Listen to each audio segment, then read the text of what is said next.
Well, I thought the previous story was going to be a last story. I kind of underestimated how many there were in this. Anyways, the last story is Lady and the Tramp Christmas Traditions. Lady was excited. It was almost time for Christmas. I can't wait to teach the puppies all about our Christmas traditions, she told Tramp one evening. Teach them? Tramp asks. What is there to teach? Doesn't Christmas just show up one morning? It's raining outside. Just ignore it. Well, yes, Lady admitted. But Christmas is about more than just one day of the year. It's all about the things we do together as a family. This was Lady's first Christmas with the puppies, and with Tramp. There were so many fun ways to celebrate the holiday. Sharing their family traditions would make this the best Christmas yet. Just wait until you see the tree all lit up, she told him. It's magical, and then we hang our stockings by the fire. Tramp looked confused. He had never heard of that tradition. Why would you hang up stockings? He asked the lady. For Santa Claus to fill with presents, of course, Lady replied. Just thinking about Christmas morning was exciting. Just then the two heard a voice with a thick Scottish accent. Hi, lads.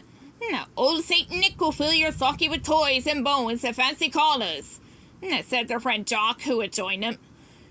My favorite part of the season is the caroling, Trusty added, joining the group. Miss Lady is a mighty fine singer, and I've been known to howl along pretty well myself. Lady smiled. My favorite part is Christmas dinner. We all sit together and eat the most wonderful meal of the year. It sounds like quite a celebration, Pidge, Tramp said. What's your favorite tradition, lad? Jock asked.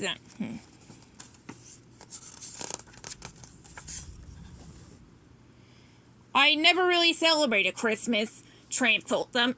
On the streets, it was just another day, although the scraps were much better than usual. Well, all that has changed now, Lady said.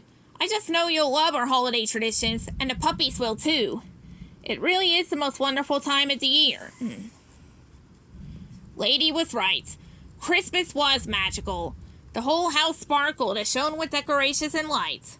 The puppies had a great time hanging ornaments on the tree, although Tramp had to help them reach the branches, and Darling even let them sample some of her sweet smelling Christmas cookies. After the tree and cookies, the puppies couldn't wait to try all the other traditions. Fortunately, there was a new way to celebrate each night leading up to Christmas.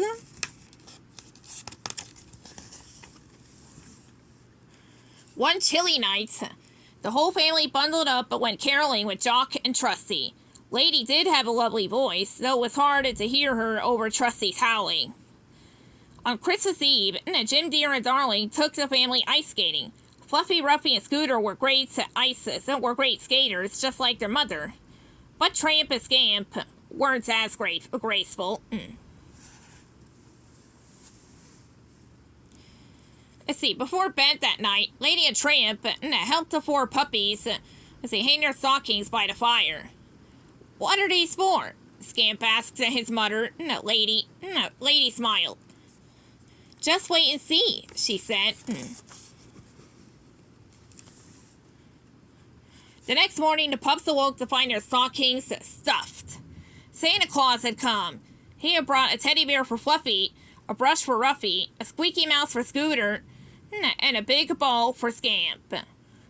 Lady got a shiny new water dish, and Tramp got a new bone to chew.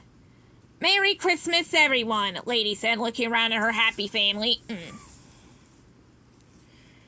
Later that evening, Lady was getting the puppies ready for the holiday meal when she heard of something that made her heart sink. Merry Christmas, Aunt Sarah, Jim Deer said as he opened the door. We're so glad you could come for dinner. Aunt Sarah greeted Jim and gently set down her Siamese cats, Cy and Am.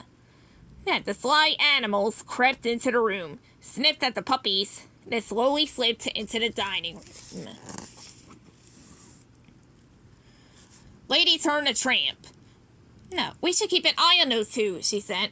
You never know what... Crash! Oh no, Lady cried as they rushed into the dining room. The cats had knocked over the dishes and scattered food everywhere. Christmas dinner is ruined, she said sadly. But the cats were not as sneaky as they thought. Darling had seen everything and knew they were the cause of the trouble.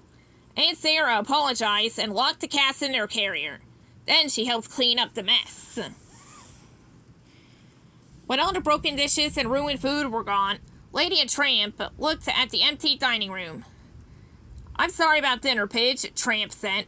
It's my favorite holiday tradition, and now we don't get to share it with you, Lady lamented. I was really looking forward to it. Suddenly, Tramp had an idea. He turned to Lady excitedly. Come on, he said. Let's get Jim Deere, Darling, Aunt Sarah, and the kids. I just realized I do have my own Christmas tradition to share with you after all. Tramp led the whole family downtown to Tony's. Hey, Butch! Tony cried when he saw them walk into his warm and festive restaurant.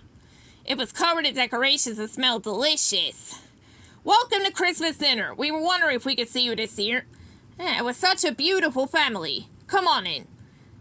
This is perfect, Lady told Tramp as they all sat down to a delicious Italian Christmas dinner.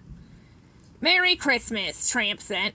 May all our traditions continue for many years. Except maybe for ice skating. The end.